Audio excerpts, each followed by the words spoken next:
The episode begins with Haruka frantically running from monsters, while he begins to narrate the events that led to his current situation. He explains that his story started back when he was still in school. Despite being surrounded by classmates, Haruka always felt a deep sense of loneliness because he deliberately avoided interacting with others.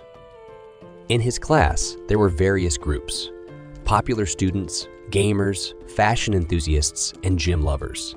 But none of these groups appealed to Haruka. He felt out of place and disconnected. One day, however, everything changed when a magical circle appeared in the classroom, engulfing the entire room. For a moment, Haruka felt a rush of excitement, thinking this scenario resembled a light novel he had recently read. Although he thought traveling to another world could be troublesome, he preferred reading about such things rather than experiencing them. He attempted to escape the magic circle by opening the door and heading upstairs, but ultimately found himself in an entirely white room. Perplexed by the emptiness around him, Haruka wondered aloud why no one was there. He expected to see a fat king or a beautiful princess, but instead encountered an old man. Haruka joked that the old man must have gotten lost and ended up in another world by mistake, even suggesting the man might be senile. To his surprise, the old man retorted that he was not senile and informed Haruka that he needed to choose a skill, as his classmates had already done before being sent to the new world. Haruka then noticed a large screen displaying various skills. He discovered that each person was usually given 50 points to allocate to different abilities, but since 43 others had already chosen, most of the valuable skills were gone. Frustrated, Haruka scolded the old man, demanding a better option. In response, the old man offered him the remaining skills, and soon Haruka was transported to the new world. When Haruka woke up, he exclaimed in disbelief that the old man had sent him off so carelessly. He felt unprepared, wishing he had more time to gather equipment. Noticing a bag on the ground, he opened it and found a cloak, which he put on, feeling slightly more equipped for the journey ahead. As he checked his status screen, Haruka realized he needed to roll dice to determine certain attributes. He recalled that the old man had granted him all the remaining skills, including dice. Rolling. After rolling the dice, an MM appeared, leaving him confused. He speculated that it might mean maximum, and when a window popped up asking him to allocate points, he invested them in luck. To his surprise, his luck stat maxed out. However, upon reviewing his other skills, Haruka was disheartened. One of his skills ensured that he would always be alone, preventing him from joining any teams. If he tried, people would run away from him. Another skill allowed him to control creatures, giving him the ability to befriend them. Haruka was taken aback by this, wondering aloud if he would truly survive alone in this world, just as he had been in the real world. Despite his disappointment, Haruka pressed on, deciding to find shelter and food. As he ventured through the dense forest, he noted how the trees blocked his view, making him anxious about potential monster attacks. Suddenly, he remembered the magical contact lenses the old man had given him. When he put them on, he realized they allowed him to see objects and their exact locations, even in the dark. Delighted by this newfound ability, Haruka felt more confident. With the lenses, he could easily locate edible plants and mushrooms. And as he filled his bag, he remarked how finding things had become enjoyable and effortless. After drinking from a river, Haruka notices a cave in the distance. Although he feels slightly apprehensive, he decides to enter and finds it empty. He unpacks his belongings and sets up his magical tent, feeling optimistic as he thinks to himself that he will be able to live comfortably there. With the firewood he gathered earlier, he lights a fire and remarks that the flames should keep monsters at bay. Reflecting on the day's events, Haruka realizes how much has happened and acknowledges his exhaustion, deciding it's time to sleep. But before drifting off, he checks his status and is pleasantly surprised to see that his fire magic has leveled up.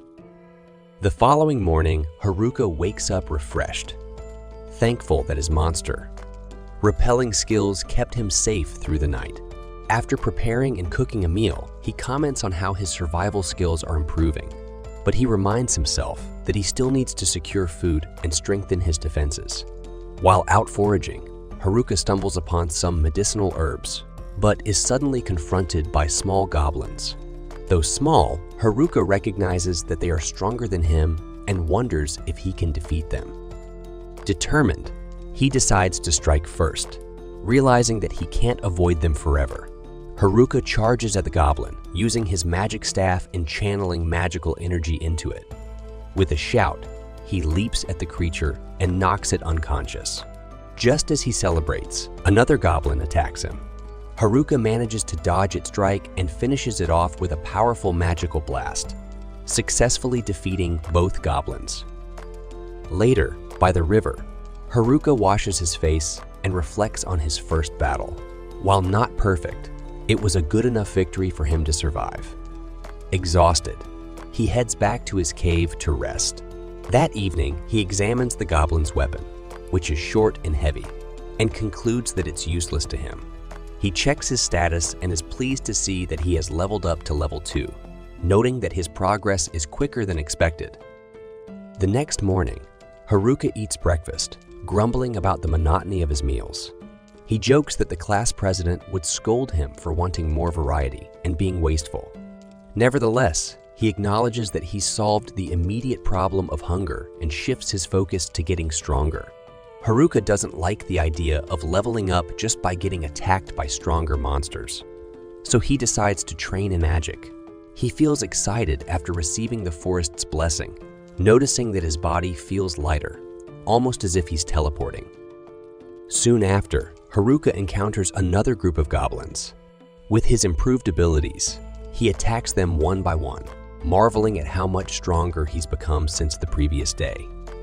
He realizes he can now easily defeat 3 goblins in a row. After a long battle, Haruka decides to stop for the day. Satisfied with his magic training, he continues this routine for several days, and by the 5th day, he is able to defeat a goblin with a single blow.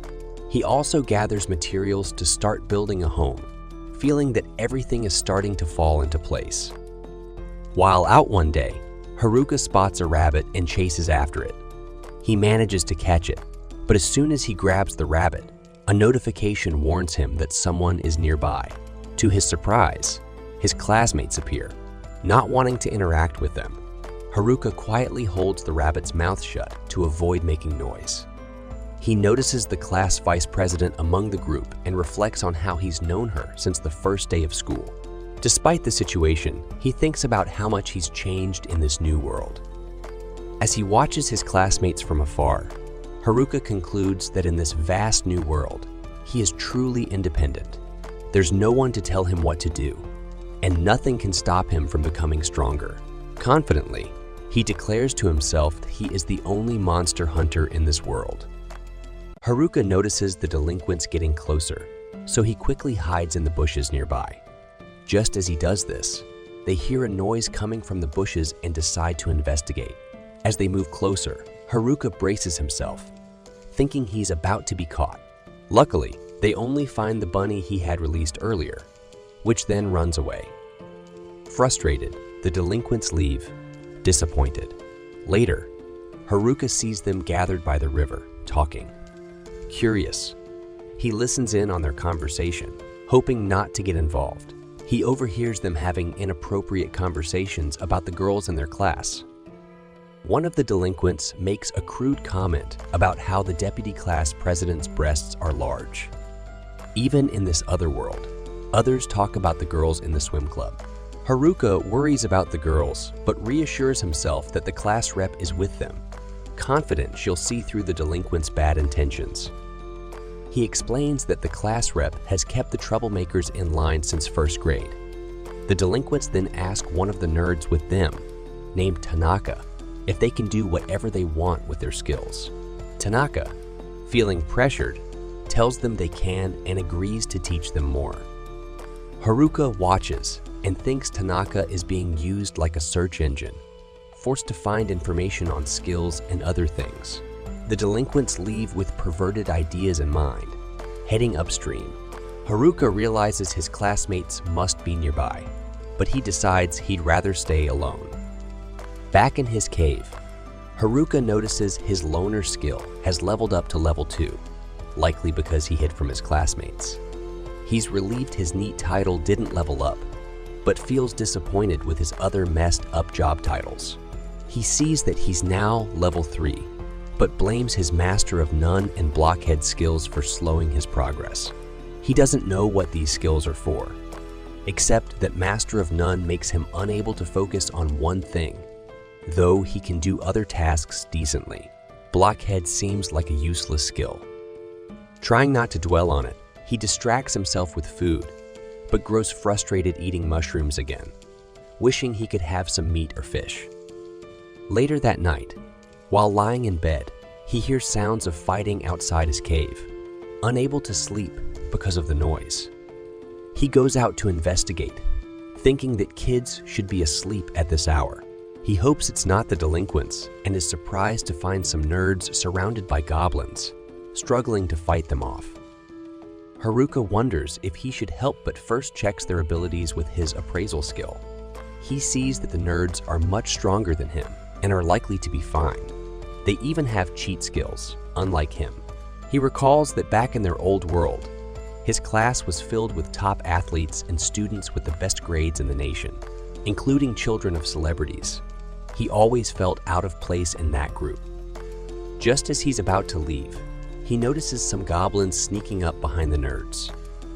Deciding to step in, he uses his wooden cane to take out the goblins and asks the nerds if they're okay. The nerds, having already handled goblins on their side, thank him awkwardly. They walk with Haruka, thanking him for the help, but Haruka downplays it, saying it wasn't a big deal. He feels awkward since it's been so long since he's spoken to anyone and realizes he's forgotten how to talk normally. Haruka takes the nerds back to his cave, where they're shocked to see how fancy it looks inside. He explains it's all thanks to his earth magic and packing skills. They can't believe he did all of it by himself and think it's unfair he has such a comfortable setup. Haruka then asks what happened to the rest of their classmates. The nerds explain that they've been on the run. When Haruka asks what happened, they start from the beginning. They recall the day they were summoned to this world, feeling confused and unsure of where they were. Soon, they realized they were in another world, just as the god had told them. Some of the girls began crying, thinking of their homes and families, while others were more annoyed, wondering what they would do next, with no clue about how another world works. The nerds, familiar with these situations from manga, checked their stats and recognized their skills. The delinquents demanded the nerds explain the details of the new world or threatened to beat them up. Meanwhile, the class rep stayed calm and kept everyone in line, even under the stressful circumstances. She warned everyone to stay quiet in the forest, but it was already too late. Goblins had found them. Even the class rep struggled to stay calm when she saw the monsters. The delinquents panicked, and some of the girls were terrified. The nerds, knowing these were just low-level goblins from fantasy stories, prepared to fight. They used their skills and knowledge to defend themselves. And seeing this, the jocks joined in, eventually defeating the goblins. After the fight, the class rep suggested moving to a safer place with better visibility, so they relocated to a spot by the river. There, the nerds taught everyone survival skills based on what they knew from manga and light novels. The class rep assigned duties to everyone, and the group slowly adapted to their new life. For a while, everyone worked together and managed to create some sense of normalcy in the new world. But it didn't last long. One day, the girls got tired of doing manual labor and refused to work. The class rep tried talking to the girls, but they refused to listen. Seeing this, other students started skipping their work too, thinking the nerds could handle everything since they were better at it. Despite the class rep's efforts, she couldn't get through to them. Frustrated and overwhelmed, she broke down. From then on, the class rep, the nerds, and a few others did all the work while the rest lazed around at the camp. The nerds were unhappy, especially since they had to fight monsters to level up. They remembered some delinquents had chosen skills like mesmerize and puppetry, which could control others, and were determined to get strong enough to resist them. Meanwhile, Tanaka secretly told the delinquents about their special skills and how to level up by fighting monsters at night. The delinquents planned to unlock these abilities to control others, unaware that the nerds were keeping a close watch. The nerds soon discovered the delinquents' harem plan, easily piecing it together from their crude comments about the girls. The nerds informed the class rep, who decided to raise her own level. A few days later, the delinquents finally unlocked their controlling skills, excited to fulfill their twisted desires. But just as they were about to act, the class rep intervened at the last moment.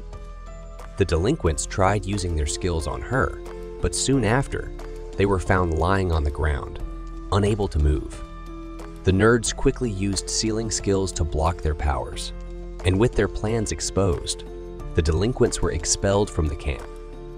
Angry, the delinquents launched a surprise attack on the camp, destroying everything and hurting their classmates before leaving, vowing to return. The nerds were devastated, seeing all their hard work ruined. The girls blamed the nerds, saying it was their fault for provoking the delinquents. Others joined in, but the class rep defended the nerds, knowing they weren't to blame. Still, things became awkward, and the nerds decided to leave the camp. Hearing this sad story, Haruka felt bad for the nerds and offered to treat them to a feast. But with only mushrooms to offer, they ate together anyway, spending the next day as a group. Haruka found comfort in the company, realizing it was okay not to be alone sometimes. The following day, the nerds left Haruka's home. They invited him to join them in a nearby town to become adventurers, reminding him how close they had been back in school, often sharing books. Haruka agreed, but declined their offer, feeling that his cursed skills would only hold them back. As they left, Haruka considered visiting the town himself, but decided first to check on the others, since the nerds had been worried about the class rep. Venturing deeper into the forest, he encountered a kobold that bit his hand. Despite some difficulties, he defeated it and continued on, eventually reaching his classmates' old campsite, only to find it abandoned. Using his tracking skills, Haruka followed footsteps across the river, soon spotting the girls. He tried to avoid them, but they saw him and chased after him, expecting them to disrupt his loner life. Haruka was surprised when they politely asked him to stop. They asked if he knew where the nerds were, explaining they wanted to apologize. Haruka, shocked, asked why they suddenly cared.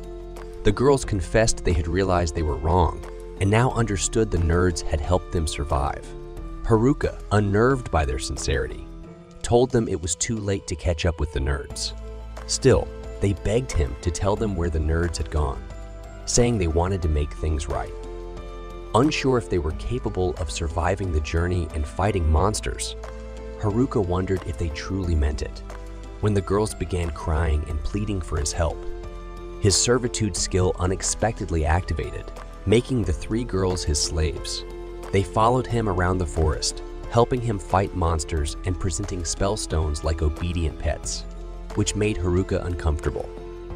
When he noticed the leader of the girls was injured, he gave her a potion, but she splashed it on him instead. Feeling frustrated and embarrassed, Haruka thought it would be a disaster if the class rep saw him like this. He began wondering how to release the girls from the servitude skill when, suddenly, the class rep arrived. She tried speaking to him, but Haruka was too focused on finding a solution to his servitude problem.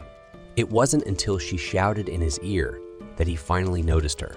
Meanwhile, the delinquents continued plotting, determined to carry out their sinister plans for the girls and eliminate anyone who stood in their way.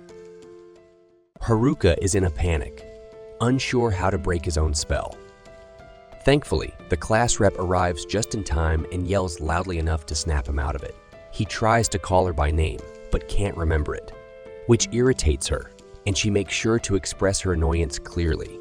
Soon after, the other class reps catch up, breathless.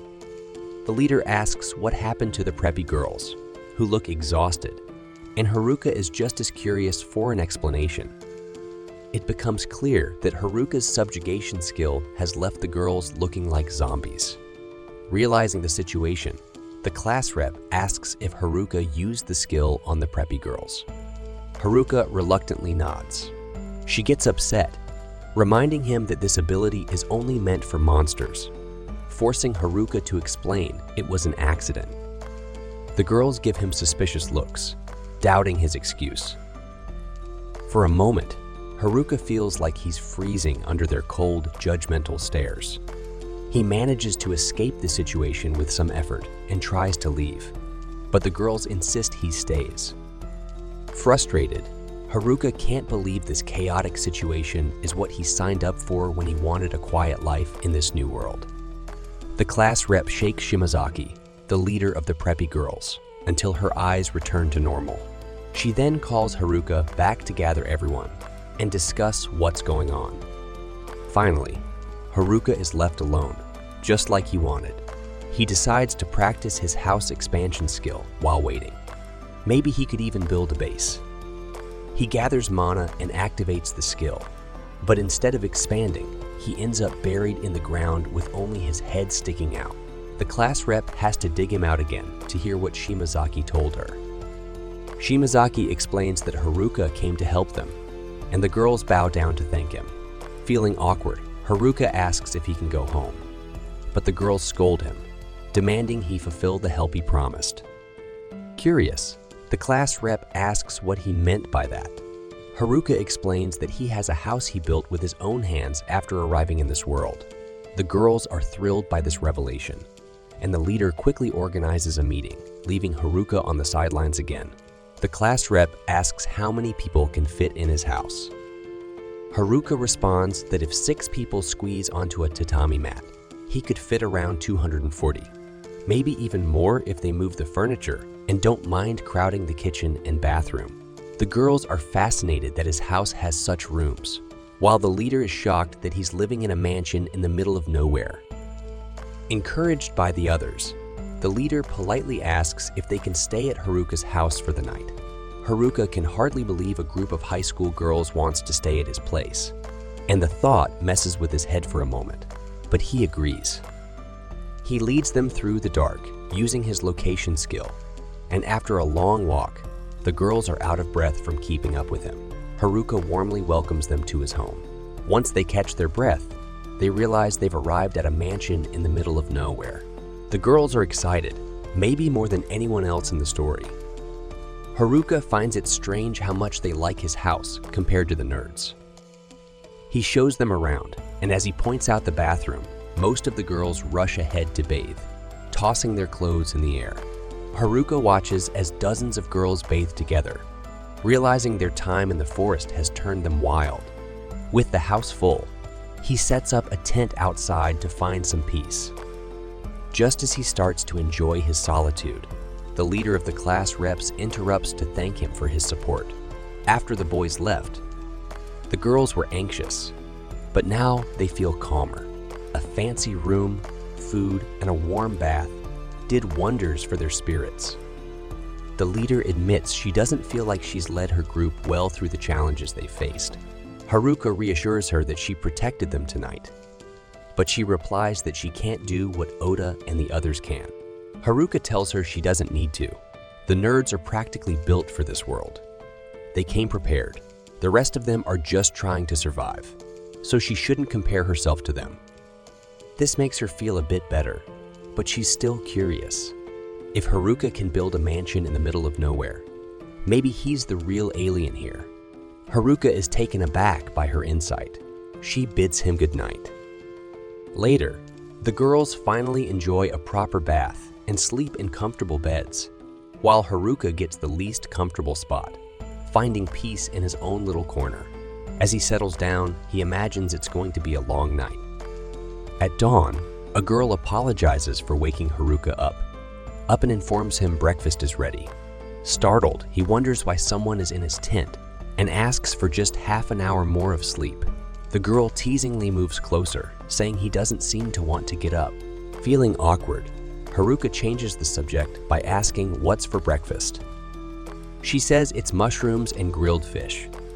Excited, since he's been eating only mushrooms for days, Haruka accidentally headbutts her as they leave the tent. He skips the apologies and goes straight for the fish.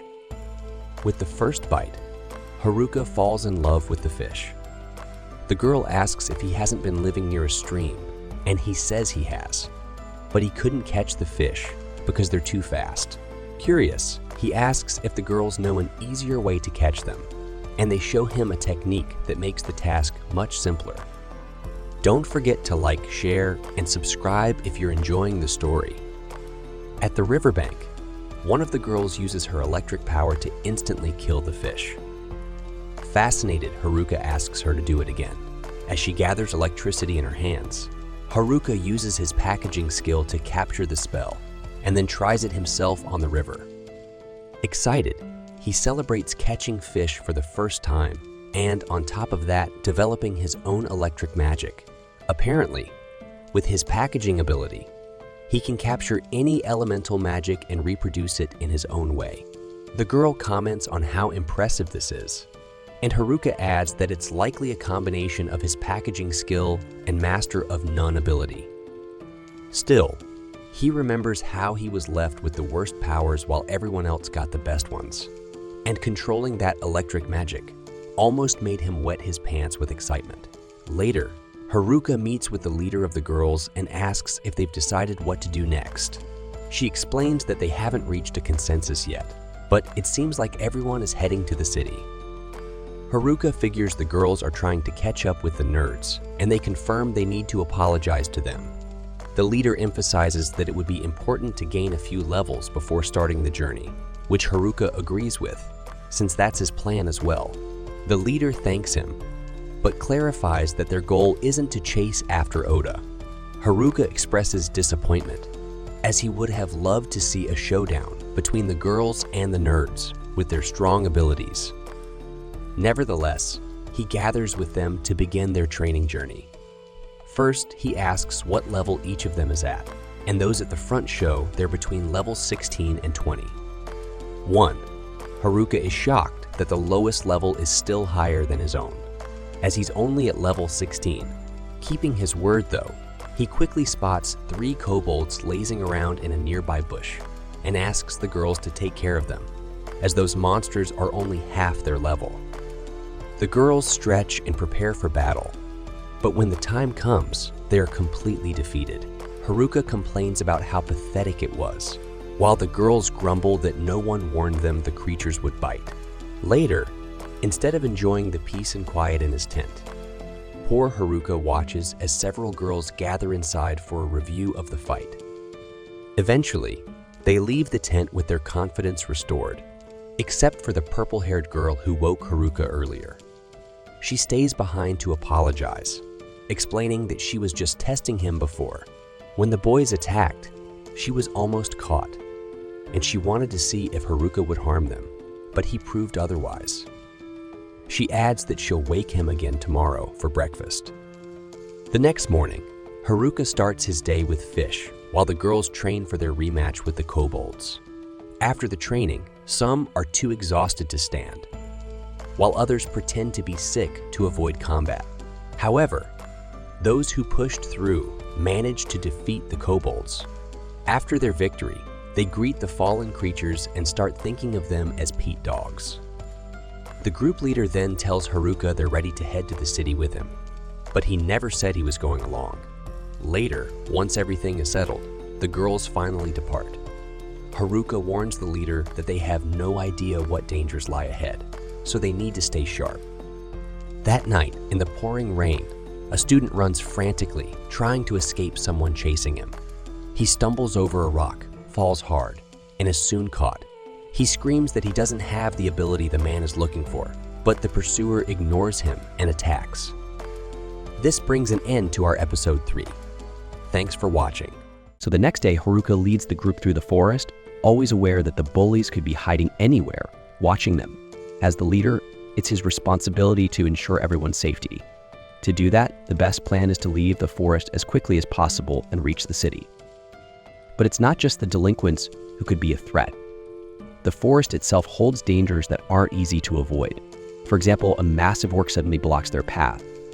Haruka quickly tells everyone to step back and watch carefully as he takes on the monster alone, showing them the moves they should learn. As Haruka charges forward, the orc swings its club, misses him. Haruka dodges and uses the moment to gauge the orc's speed. The nerds had said that this race of creatures was highly resistant, and the only way they had ever defeated one was through magic. With that in mind, Haruka cans his menu, searching for a useful spell. He finds 4 elemental options: fire, water, earth, and air. Haruka had learned these abilities after using them for simple tasks, like cleaning floors in his house. It turns out even seemingly pointless techniques can be useful, and Haruka was getting good at turning them to his advantage. Even though Haruka isn't completely alone in this fight. The creature lets out a cry and collapses to the ground. After this victory, Haruka becomes thoughtful, especially since orcs are supposed to resist physical attacks. Yet he just defeated one with a stick. The girls gather around trying to understand what just happened since they didn't learn much from such an unusual fight. Haruka can't explain it either, so he promises to rely on magic next time and fight properly. Soon the group encounters another orc further down the path. This time Haruka decides to test his fire magic. He hurls a fireball at the creature and wins again, leaving everyone confused about how easily he's handling these monsters. Just like before, the girls don't learn anything from the battle, because Haruka is so overpowered that he doesn't solve problems like normal people. So by nightfall though, the girls aren't as frustrated as earlier, especially since they now have roasted meat to enjoy as they relax at their makeshift campsite. Haruka, meanwhile, sets a trap using earth magic to keep enemies away, creating a deep pit. These magical tents not only repel monsters but can also detect their presence, so the girls would be safe. With everything prepared, Haruka focuses on planning the next day's route using a map he learned to summon with his evaluation skill. While studying the map and the river's location, he senses enemies nearby and rushes to check. From a distance, he sees some male figures and assumes they're the bullies, making him sweat nervously. But as they get closer, he realizes they're just athletes approaching him in a friendly manner. Haruka asks what they're doing here, thinking they're after someone or something in the forest. The athletes feel offended, explaining they're not here for any girl, but for Haruka himself. The girls in Haruka's group, however, don't trust anyone else from their class. Putting that aside, the leader of the athletes tells Haruka about a dangerous skill roaming the forest, one even worse than marionette or hypnosis. Haruka wonders what could be worse than those, and the athlete mentions a skill called abduction. It's not the delinquents who have it, but someone from outside their group. Haruka raises his hand threateningly, calling them idiots for not realizing he might be the one with the skill. The athletes agree it's better for Haruka to have such power than for the bullies to get their hands on it.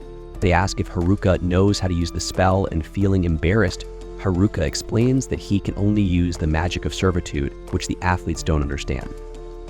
And even so, they trust that as long as Haruka holds the skill, nothing too bad will happen. Assuming he won't use it for anything major, they casually dismiss its importance. Slightly offended, Haruka warns them not to underestimate loners, though the athletes aren't looking for trouble. So they only came to warn the group to be careful about the abduction skill, and to keep an eye on the bullies. So before leaving, they ask Haruka to apologize to the girls on their behalf for all the problems during the class camp. The boys then say goodbye and leave, while the class representative, who had been quietly listening to the entire conversation, stays behind. The next morning, Haruka gathers the group to continue their journey, noticing the girls are in better spirits than usual. This leaves Haruka deep in thought.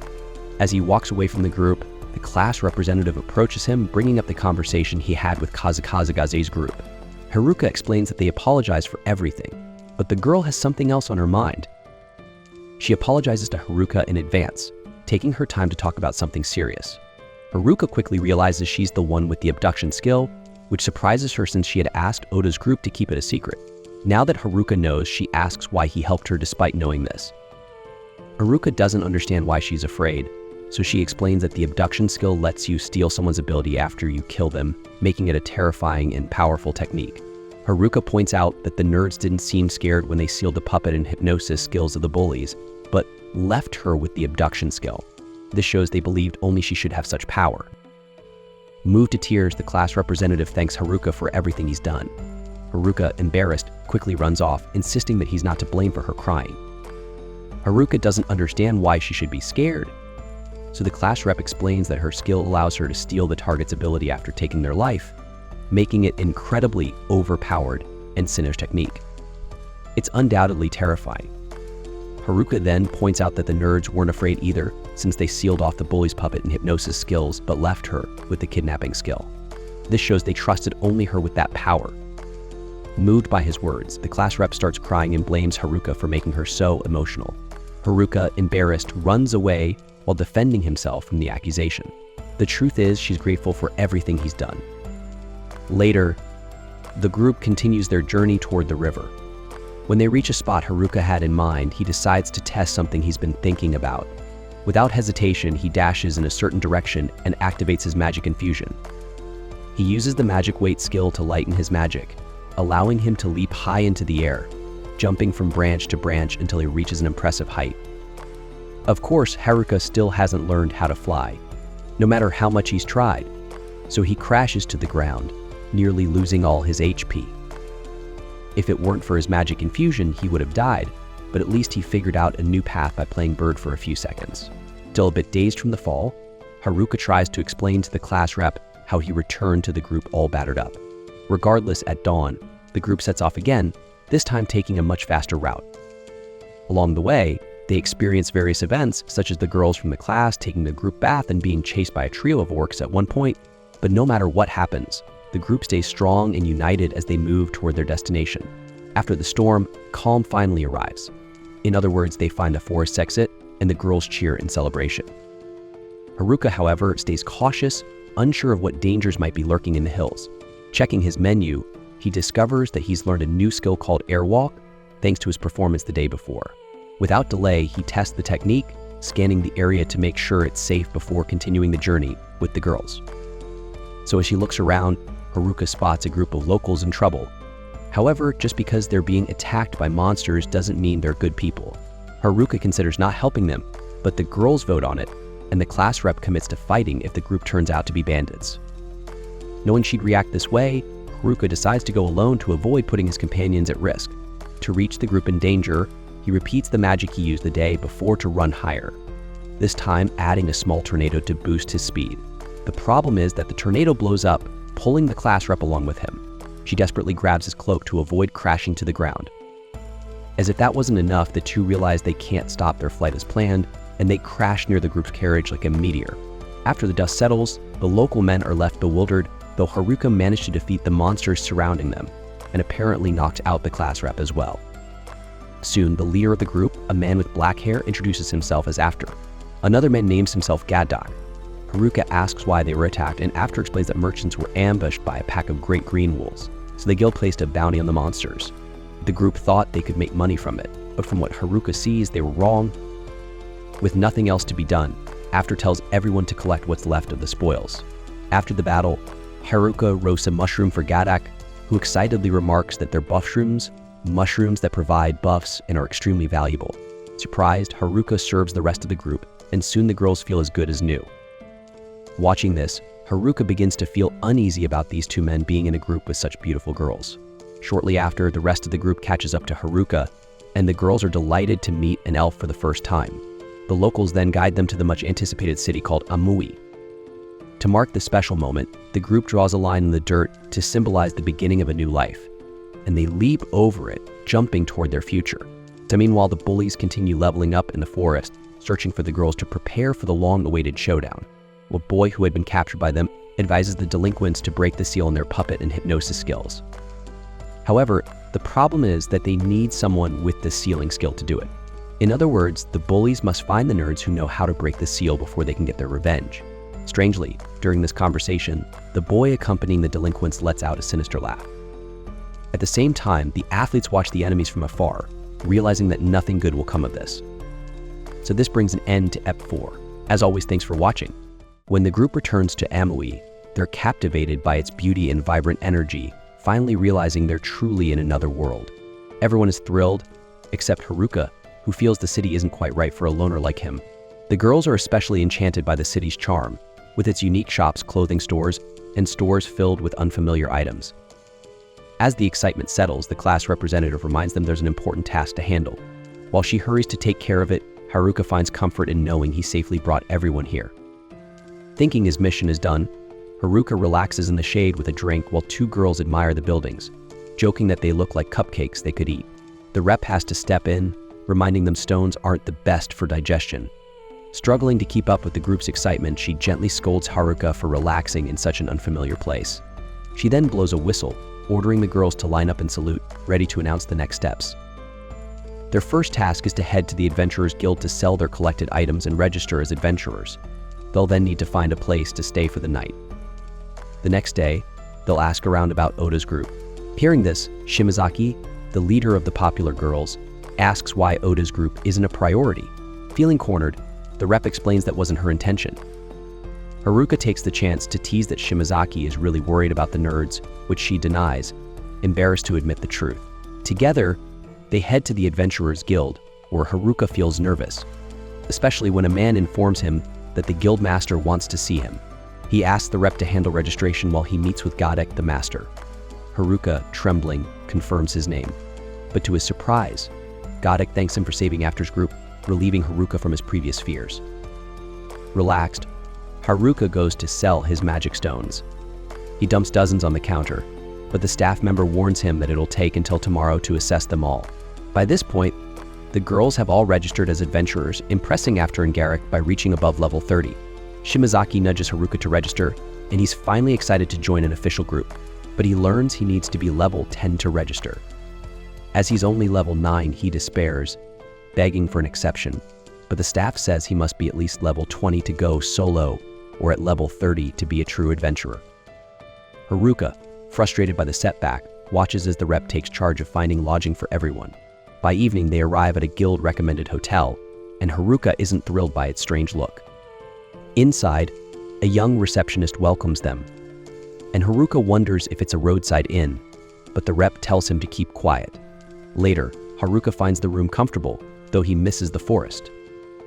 The next morning, 19 days after they arrived in this world, the group has breakfast, and the rep mentions that the city is relatively safe and full of shops. Seeing the girls' happiness, Haruka feels they'll do well here, while he plans to return to the forest once he sells his stones. At the guild, the staff tosses a bag of money on the counter, apologizing that it's all they can offer now, since they're still counting the stones. They offer to pay him in installments. Haruka, accepting, reflects that he's just earned over 52,000 in Japanese currency.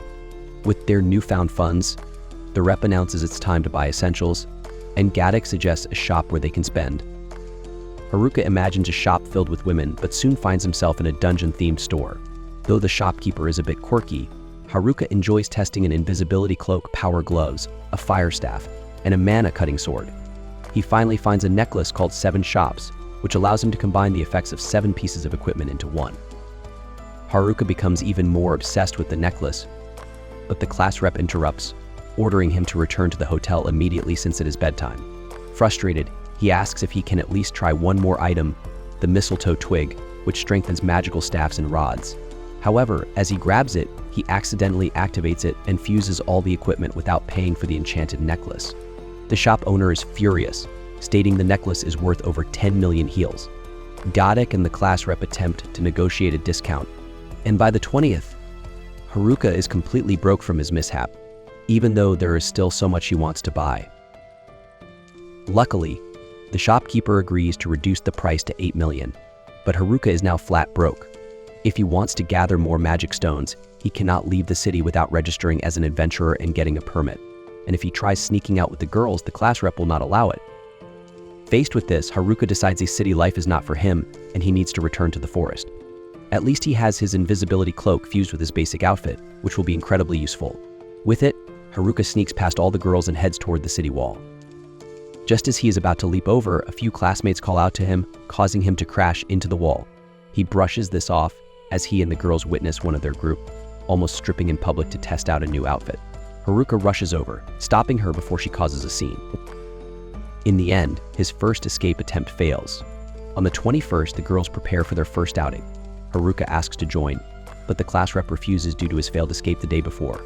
Once they leave, he slips past the gate guard with his invisibility cloak and finally makes it outside. Ecstatic, he dashes back to the forest, ignoring every obstacle, including a group of bandits attacking a carriage with a defenseless girl inside. The bandits attack him, not wanting witnesses, forcing Haruka to fight back. He summons a fire bullet, quickly taking them down and heading for the forest. Afterward, he notices his wooden staff has evolved into a cane, growing much stronger, likely due to the mistletoe twig he activated at the shop. Or perhaps the fire staff he fused with also had an effect. But the bandits stand up again, realizing their opponent is just a level 9 boy. They prepare to use weapon skills, techniques requiring level 20 and above. The first bandit uses slash, the second uses double, and the third attacks with dash.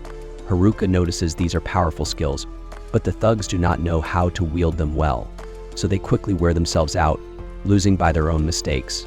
Haruka realizes that weapon skills are powerful, but these enemies lacked control. The girl from the carriage thanks him, introducing herself as Muriel, a noble with an odd personality that Haruka cannot quite grasp. She explains that she is the daughter of a local lord and asks him to accompany her for the rest of her journey since she does not feel safe after the attack. She is eager to reward him for his help, and though Haruka wanted to return to the forest, her offer convinces him to assist. In the carriage, Muriel asks where he is from, so he describes it as a horrible place with a bad guild where they do not even let visitors leave freely. Hearing this, Muriel starts crying. She is the daughter of the lord Haruka just insulted. Oh, and the carriage is heading straight back to Aomori. Realizing this, Haruka panics and tries to get out, but Muriel insists on rewarding him for saving her. Meanwhile, the athletes and bullies clash in the forest, with the leader of the athletes struck by an enemy's blade. If you enjoyed this, drop a comment and subscribe for more. Following the loss of their first ally, the group realized the situation was far more serious than anticipated. The blade that struck down the boy didn't belong to the bullies, but rather to an independent figure on the battlefield who acted autonomously. This swordsman swiftly dispatched the next bully, driving his sword into his opponent's torso, and downed another shortly afterward. Despite the danger, the remaining bullies continued their attack, furious at how easily their companions had fallen. Predictably, the mysterious swordsman quickly cut down the remaining two in the blink of an eye. Realizing their peril, the athletes panicked and tried to escape. However, the swordsman circled in front of them, making it clear that no one would leave unless he allowed it. Turning back to Haruka, he was still reluctant to return to Aomori, the last place he wanted to be. Muriel, noticing his hesitation, made a disappointed face, questioning whether he really needed to be so dramatic about it. Haruka, feeling guilty, admitted that her expression wasn't fair. Her puppy dog eyes made it impossible for him to refuse. He finally arrived at the Lord of Aomori's mansion, an intimidatingly large house that made him nervous. Observing a painting on the wall, he wondered if it depicted the Lord and his wife, who appeared very happy. All Haruka wanted, however, was to leave as soon as possible. Just as he was sneaking towards the nearest exit, Muriel reappeared, questioning him about leaving without waiting for her to change, as she had requested. Haruka tried to lie, claiming he was just going to wait outside, but Muriel saw through his excuse, accusing him of trying to escape. As Haruka continued to deny it, Muriel, losing patience, firmly asserted that she would make sure he received his reward, so he needed to stay put. To prove her point, Muriel led him to a lavish banquet table, and Haruka abandoned his thoughts of escape to enjoy the food. Later, Muriel asked a maid to bring the cash reward for saving her. Knowing Haruka had no official identity in these lands, she also gave him an Aomori identity card, allowing him free entry into the city whenever he pleased. In exchange, she only asked that he remember the town's name from now on. Haruka, however, was more focused on the delicious pudding before him. Embarrassed, Muriel quietly noted that she had dressed up for him, hoping he'd pay her a bit more attention. On the 22nd, Haruka returned to the inn where his group was staying, explaining that he hadn't tried to escape at all. Instead, he had been invited to the city lord's mansion. The girls, suspicious, questioned why he had been invited.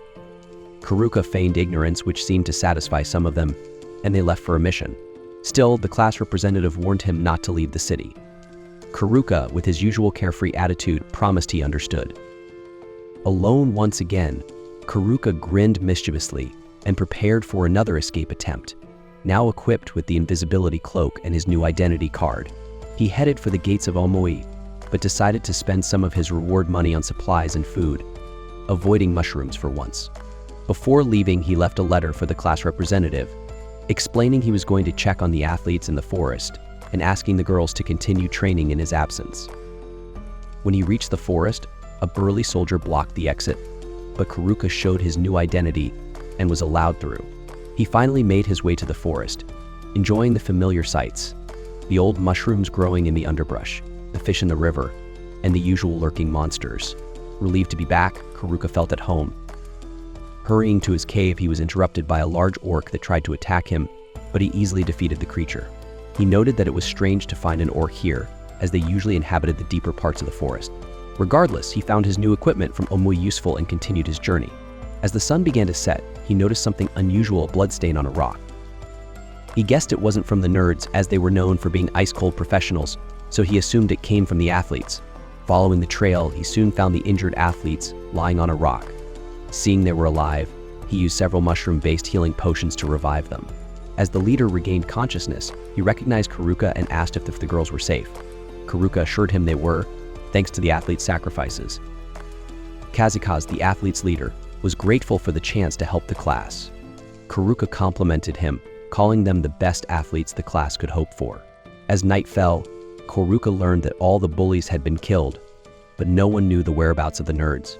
The mysterious swordsman who killed the bullies had also taken all their weapons. Kazukaze speculated that the swordsman was a genius, likely planning the entire scheme in advance. He suspected that this swordsman was targeting the class representative, as she possessed an overpowered skill called abduction, which allowed her to steal an enemy's abilities upon killing them, a highly coveted ability. However, Haruka felt uneasy, as he thought only he and the nerds knew she had this skill. The athletes had simply assumed she possessed it after hearing the swordsman ask about her. The mysterious swordsman had let the athletes live, hoping they would eventually seek out the class representative, giving him a way to track her. Instead, the athletes had chosen to wander the forest to avoid falling into the enemy's trap and nearly ended up dead. The group realizes that their mysterious enemy will surely follow the blood trail straight to their location. Despite his reluctance, the team leader believes that if they join forces, they have a chance to win this fight. Haruka, however, has no desire to get involved. He only wishes to live alone and peacefully in the forest. Yet, he understands that he can't ignore what's happening. With that resolve, Haruka announces that he will help, but he plans to face the threat alone rather than with the athletes. He urges them to return to the city and join the girls. After they leave, he acknowledges that it would have been safer to keep the athletes at the rear, but he realizes that if they all fall to this swordsman, no one will be left to protect the girls. Meanwhile, the girls search for the lone wanderer around Omui, though he left a note explaining his plans. Still, the class representative can't help but worry about him. Haruka, back on his own, remembers hearing from the athletes about the swordsman's weapon skill. While powerful, this skill has a vulnerability. Once activated, it can't be cancelled, leaving the user open to attack. Haruka considers how to exploit this weakness, but realizes he needs to level up to match his opponent. On his journey, he defeats some goblins, but it's not enough. He needs stronger foes. Then he encounters the Goblin King, a powerful enemy that might offer enough experience to bridge the gap. Cautious not to be struck by the Goblin King's massive club, Haruka finds an opening to use his spell, Magic Envelope, which combines several spells into one. He strikes a devastating blow, defeating the Goblin King. To his surprise, the Goblin Emperor then appears, a level 50 creature far beyond his level 9. Haruka knows he can't face such a formidable creature head-on, yet he's uncertain if he can outrun it either. He decides to use his previous tactic, blending all his available skills into a single powerful magic. Charging forward, he lands an attack that seems to deal damage, but the monster stands again, relatively unfazed. The Goblin Emperor retaliates with a fierce attack that slashes Haruka's face, forcing him to dodge to avoid a fatal blow. Seeing an opportunity, he counterattacks, reducing the Emperor's health by nearly half. However, the creature quickly starts to heal itself and unleashes a powerful skill that sends Haruka flying back, colliding with several trees. Barely hanging on, Haruka remembers he can't give up, his friends depend on him. Gathering his remaining strength, he launches one final assault on the Goblin Emperor. Hours later, as the sun rises, Haruka, exhausted, stands victorious over his enemy. Shouting in relief, he celebrates his new level, now at 11.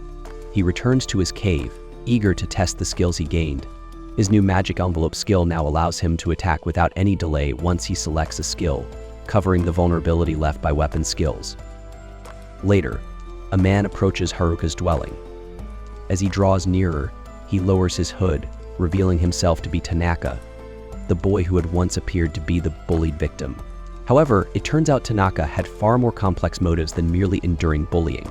Meanwhile, the girls return to Omui after another day of hunting, only to find the athletes waiting at the city wall. There, Kakizaki explains that Haruka stayed behind to face the enemy himself. In the forest, Haruka greets Tanaka with a sarcastic welcome. Tanaka, lamenting that he still hasn't reached the class representative, admits he went through great lengths to infiltrate the bully gang and manipulate them all. Haruka realizes that Tanaka orchestrated everything. He used the bullies to divide the class, and when Haruka demands to know what happened to the other men besides the athletes, Tanaka coldly reveals that they are all dead. With a smirk, Tanaka declares he has no time to waste on someone like Haruka, who ends up with weak skills. He's only focused on reaching the abduction skill. Enraged, Haruka raises his weapon to prevent him from leaving. Tanaka, now prepared to fight, decides to kill Haruka right then and there. Tanaka demonstrated his power with flair, lifting rocks effortlessly from the ground, creating a billowing cloud of dust around him.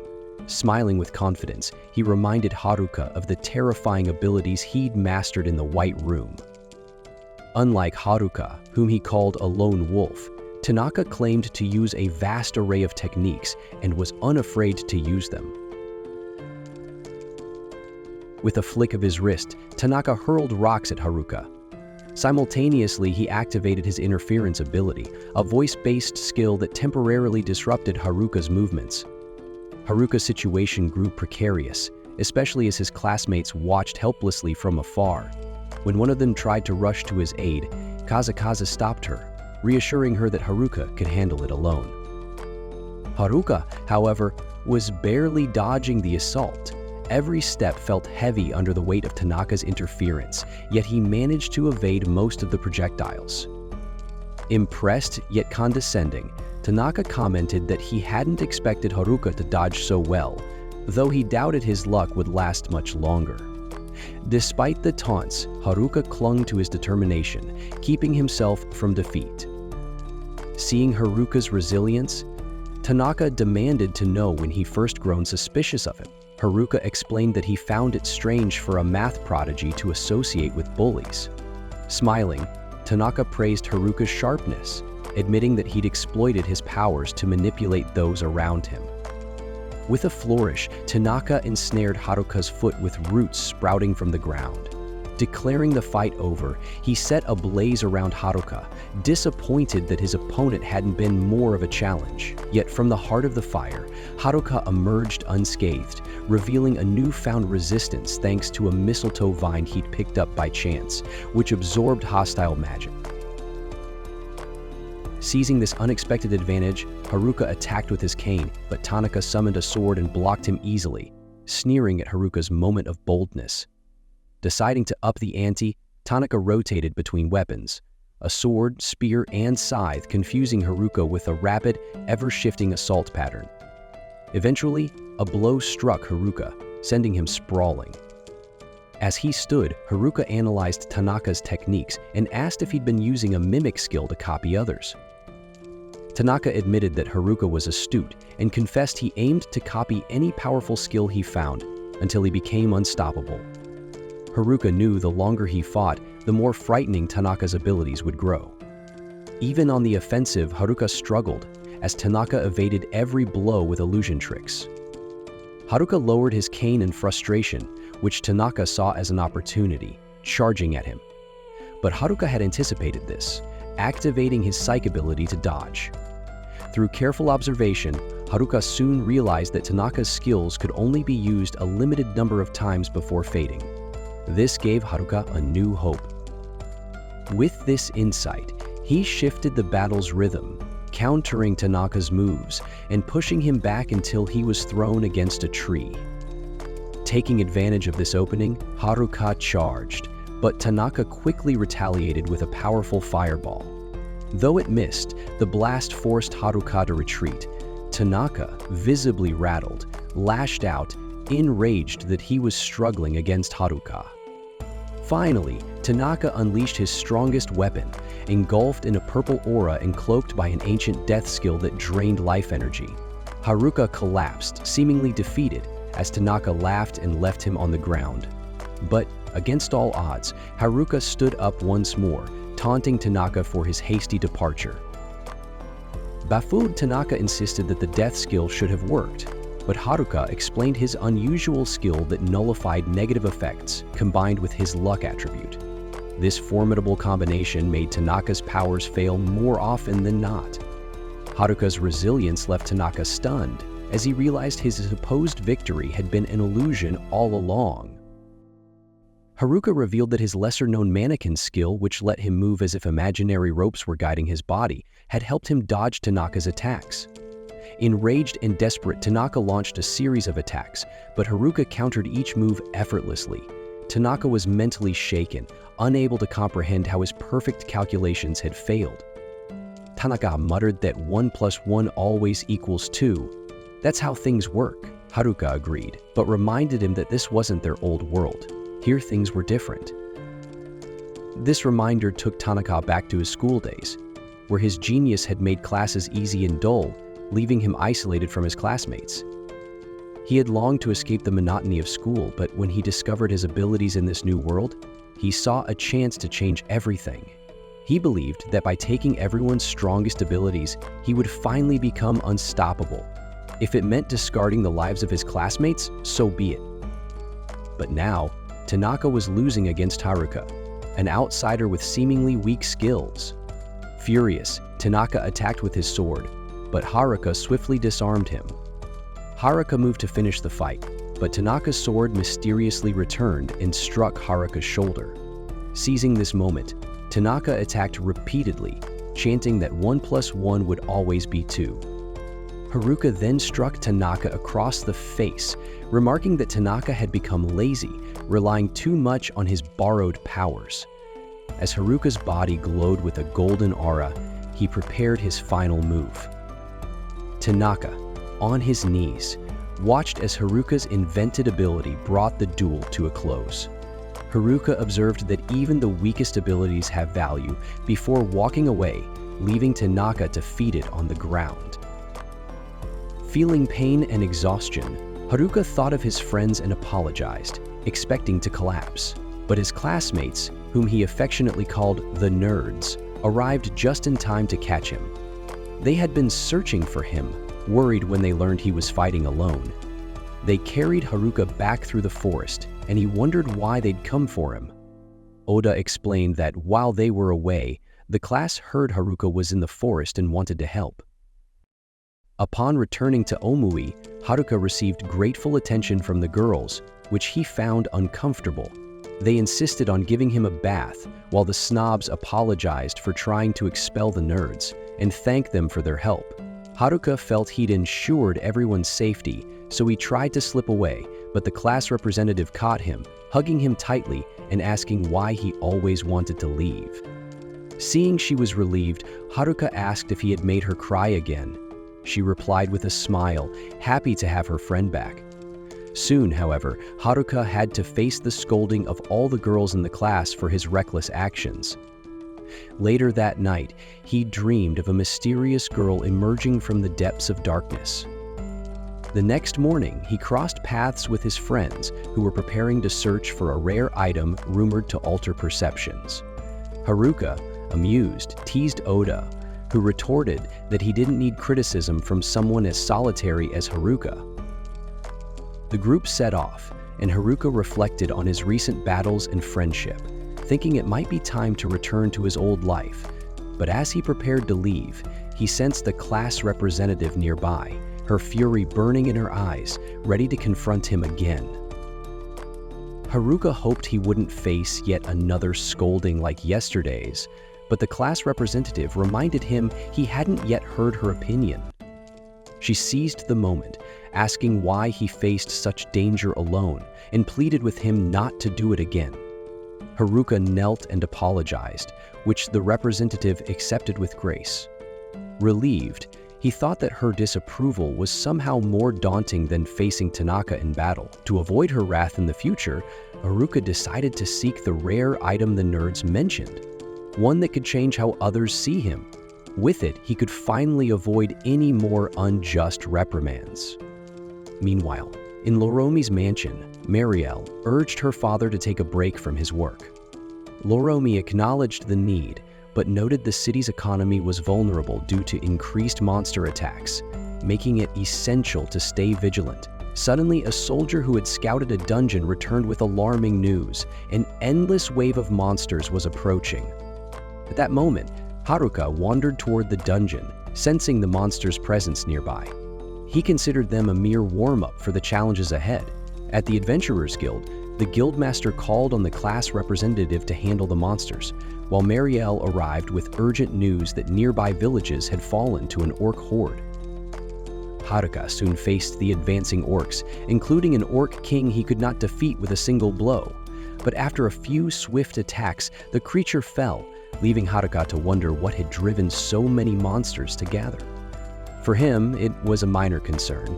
He was more focused on finding the rare item and using his stealth skill to enter the dungeon unnoticed. Inside, he searched treasure chests for the item he wanted, but found only useless equipment. He regretted not asking anyone for help and decided to consult the merchant in the dungeon's magic shop. As night fell, Anui's defenders braced for the anticipated monster attack. Yet, instead of orcs, Haruka strolled down the road, yawning. The class representative and her friends scolded him, frustrated at his frequent disappearances that left them worried. When asked about the missing monsters, Haruka casually mentioned he might have already dealt with them. Despite their thanks, the girls continued to complain that he always got into trouble. Later in the tavern, the guildmaster thanked Haruka for defending the town, but warned him not to be so reckless. Marielle and the representative joined in, leaving Haruka feeling further distanced from his ideal solitary life.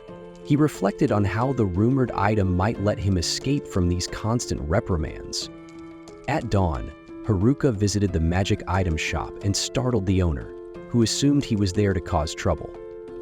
Haruka quickly explained his purpose. He was searching for an item that would make others like him.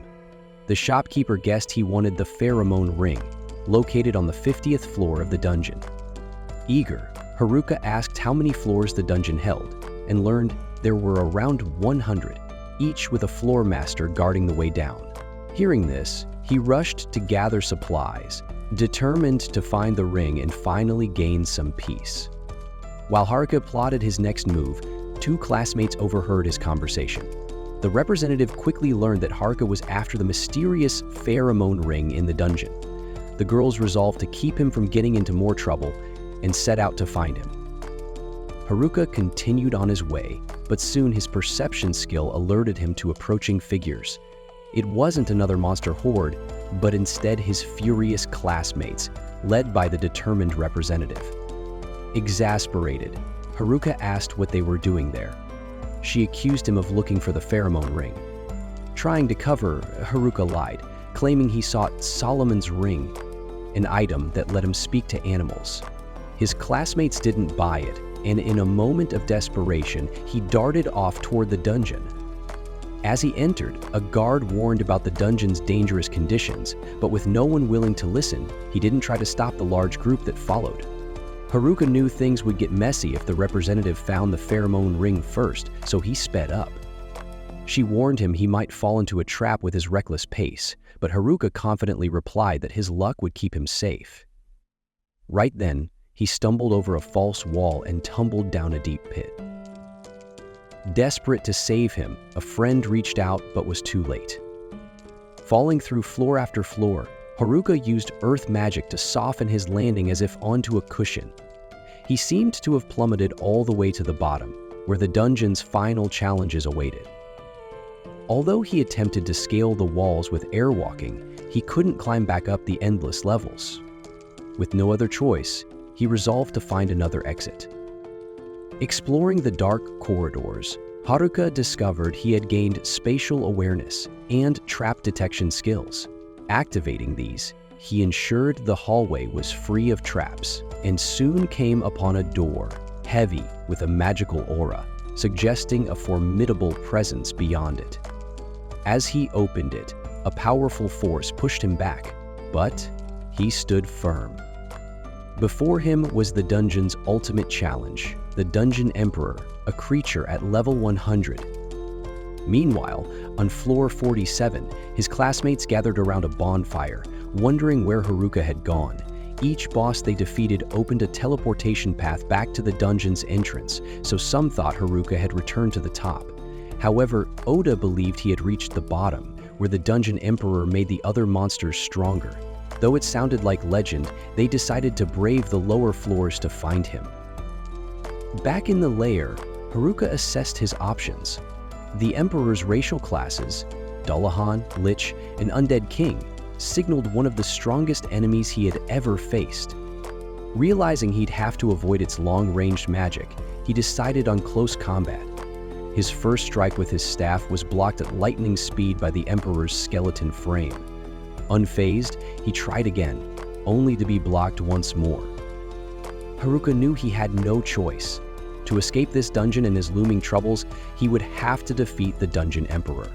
On a stormy night filled with thunder, Mariel serves Tid, known as Father, and comments uneasily on the swirling dark clouds over the extreme dungeon. Her mind races with the thought that a threat far worse than the recent horde of orcs is brewing. Tid, the Lord of Omi, responds calmly, instructing his daughter to send an urgent message to the Adventurers Guild to prepare for an emergency.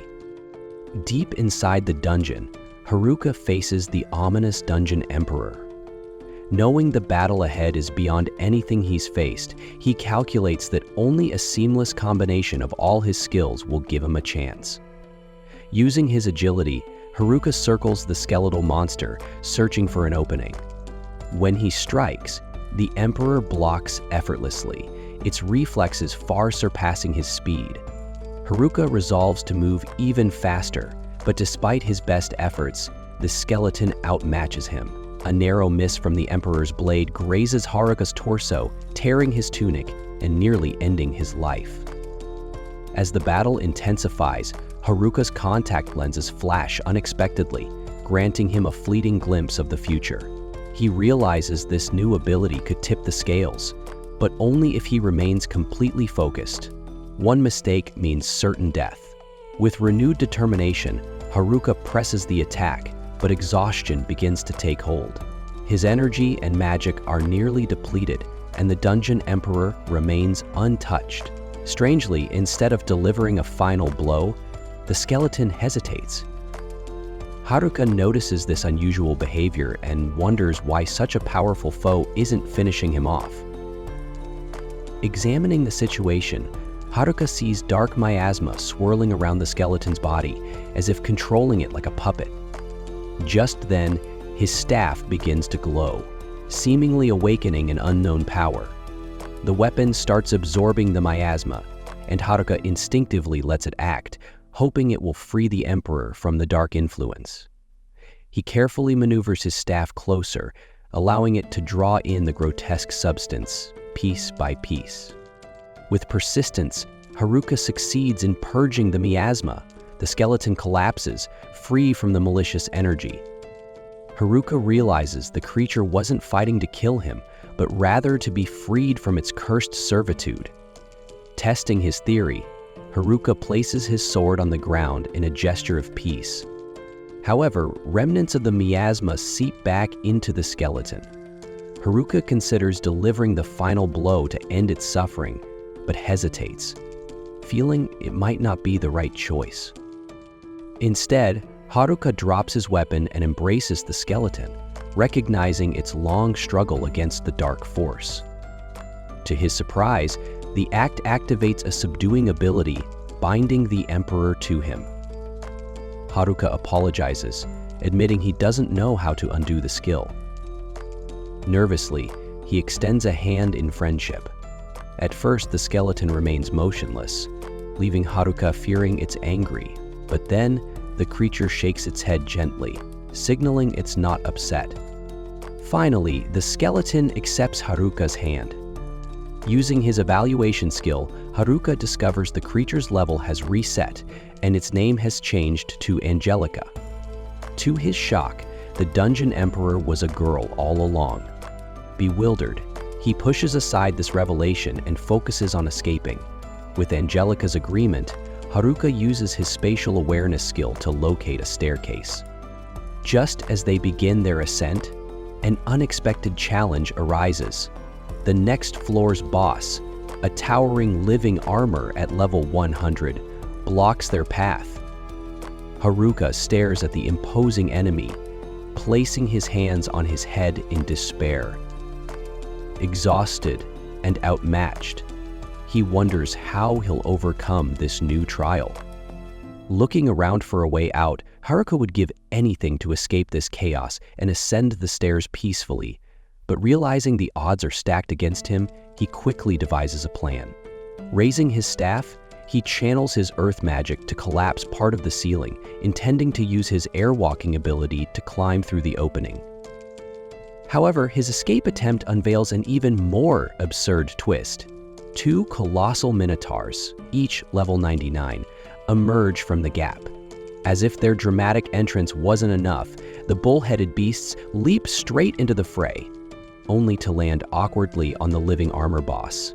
The impact flattens the poor creature, reducing it to a lifeless heap of dead armor. Unfortunately for the minotaurs, their fall damage is their undoing, leaving them as nothing more than beef for the dungeon floor. Haruka stands in awe of his extraordinary luck stat, which, once again, has pulled off a bizarre victory. Yet the surprises aren't over. Angelica's attention shifts to the now vacant armor. With a spark of curiosity, she dons the gear, only to stagger under its weight. Instead of removing it, she casts a spell that magically adjusts the cursed silver armor to fit her live, feminine form. Intrigued, Haruka appraises the armor and discovers it fuses with the wearer's flesh and bone. He comments on its nature, but Angelica misinterprets his analysis as mocking. Flustered and pouting, she storms off ahead, like an exasperated class representative.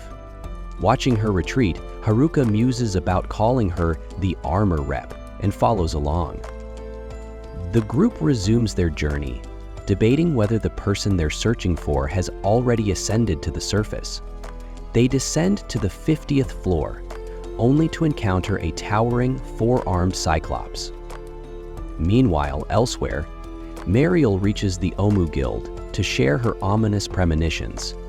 The guildmaster initially dismisses her concerns, pointing out that the guards haven't reported anything unusual. However, Ofter and Getek, seasoned adventurers, suggest erring on the side of caution and putting everyone on high alert. The guildmaster wonders about the new adventurers, but no one has seen them all day. This leaves Mariel uneasy, hoping her instincts are wrong. Back in the dungeon, Haruka notices Angelica sulking and offers her a small gift: a storage lid. Her mood improves slightly, but the reprieve is short-lived. Haruka detects a level 98 Lich approaching, immune to physical attacks and vulnerable only to holy magic.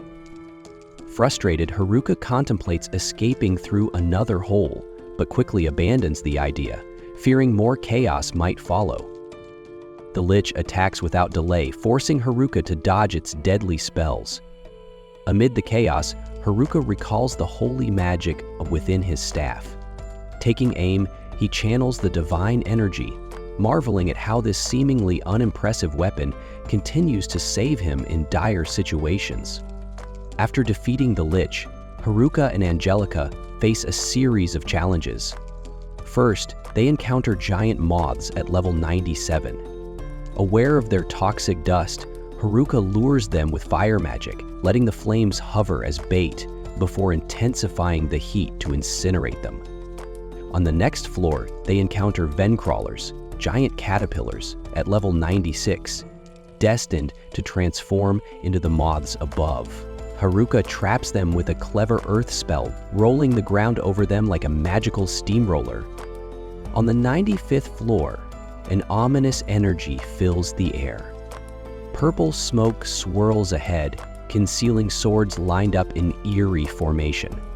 Haruka and Angelica barely dodge a sudden ambush, revealing the floor's boss, the Living Sword, a level 100 menace. This cunning foe wields not only its blade, but also controls nearby swords to launch coordinated attacks. Irritated by the enemy's cheap tactics, Haruka realizes the key to victory is standing beside him. With unwavering confidence, he asks Angelica for help. She steps forward and with a single decisive strike, ends the battle. Haruka stares in amazement at his unexpected ally, grateful for her strength. Meanwhile, back on the 50th floor, Haruka's former classmates struggle against the Cyclops. Exhausted, Kazukaze recalls Haruka's words about their potential and rallies the group for one final push. Acting as a decoy, he draws the Cyclops' attention, allowing Oda to cast a devastating spell that pierces the monster's face and ends the fight. Haruka, now on the 85th floor, senses a massive horde of monsters waiting ahead. His journey through the dungeon is far from over, and the challenges continue to escalate. Outside the dungeon, the guard at the entrance complains about reckless kids rushing in despite the authorities' warnings of danger. Suddenly, a group of rats runs past his feet. Alarmed, the guard looks toward the dungeon and sees monsters approaching. He quickly rushes to the guild to inform the master. The guild leader realizes that the dreaded day has arrived, a dungeon stampede. This happens when monsters from the deepest levels of a dungeon overflow and invade the surface world.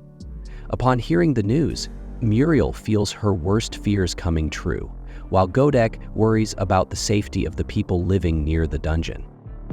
The guildmaster retrieves an old document from his office and explains to everyone present that dungeons are like living beings. They grow downward, creating floor after floor. But when the dungeon reaches its limit, monsters on the deepest floor overflow, spilling out like water from a full glass. The guildmaster explains the only way to stop the stampede: someone must defeat the dungeon's final boss. Killing this boss will destroy the dungeon and all its monsters. Godek wonders who could take on such a dangerous task. Muriel briefly thinks of Haruka, but quickly shakes off the thought. Suddenly, the entire building shakes as the dungeon threatens to collapse. The guildmaster springs into action. He orders Ofter to lead the townspeople to safety in the shelters and instructs Godek to gather all capable fighters at the front gate to defend the city.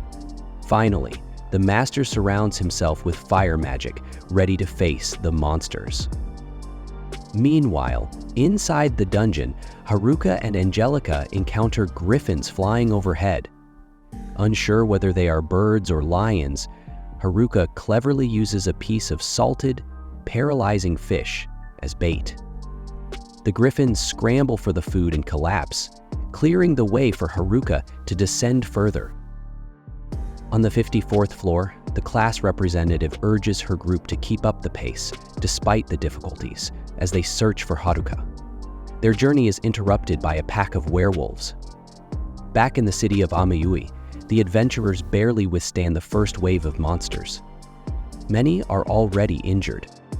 Realizing the severity of the situation, Muriel suggests they must send someone to contact Haruka, as he is the best chance to defeat the final boss.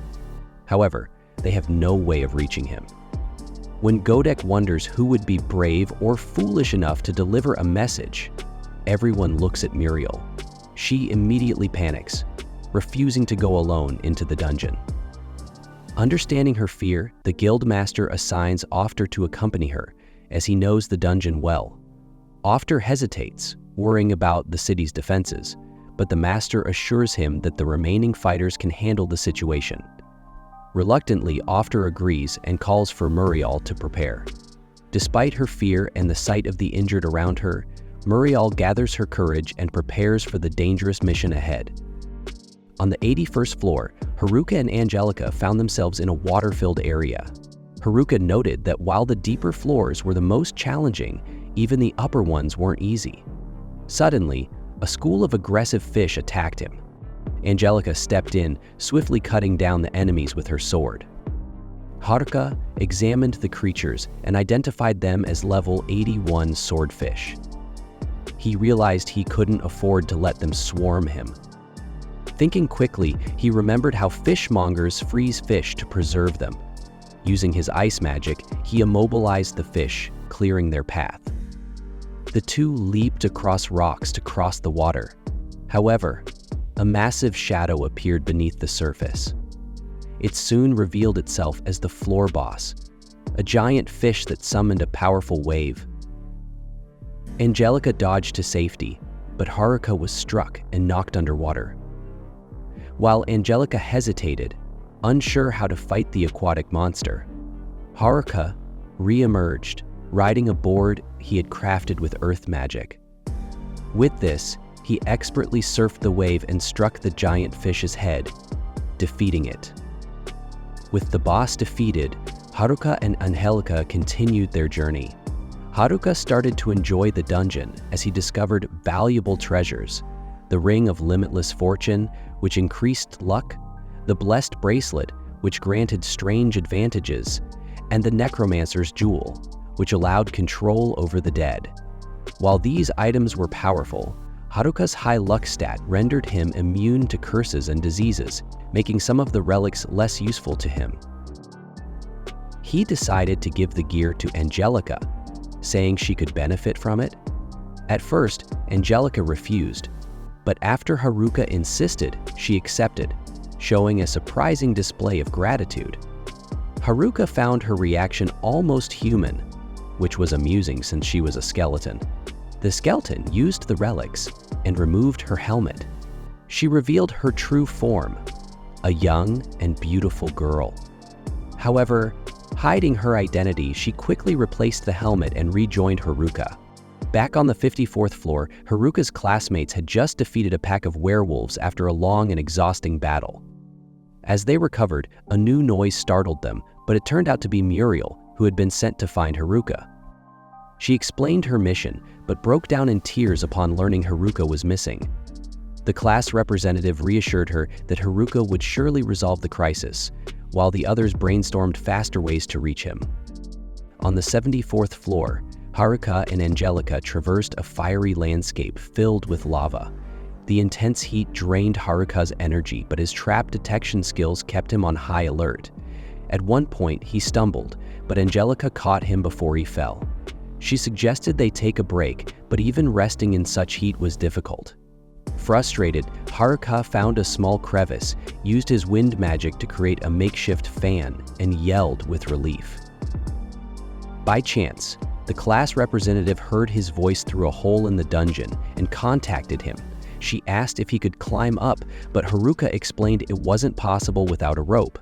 As no one had a rope, Haruka decided to continue descending and meet them instead.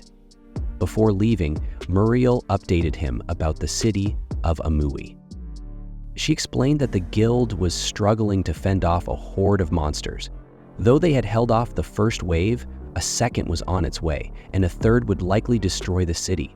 She emphasized that only by defeating the dungeon's final boss could they stop the stampede. Haruka paused, looked at Angelica, then casually told his friends, "I already defeated the boss." Oda questioned why another wave of monsters was coming if the final boss was truly defeated. After added to the doubt, asking Haruka if he was absolutely sure he had completed the job. He explained that as long as the last floor's boss was alive, the stampede would never end. Haruka faced a tough choice. He looked at Angelica, the armored figure who had suffered for so long in the shadows of the dungeon. She had endured endless torment before finally tasting freedom, and it felt wrong to take that away from her. Unable to keep it hidden, Haruka admitted he hadn't killed the final boss. His confession left his team on the higher floors in shock. Despite the weight of the situation, Haruka quickly began devising a plan to save both Angelica and the city. He reassured her, saying she didn't need to worry, but he would need her help to succeed.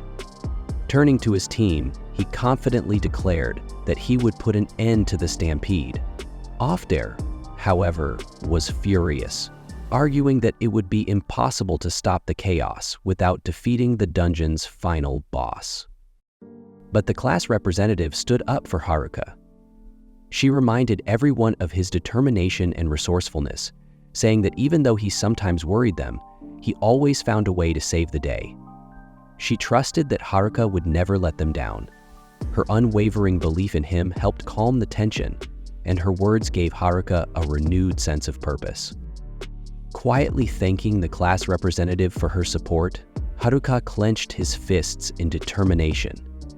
He promised to protect the people of Omui and to free Angelica from the curse that had trapped her for so long.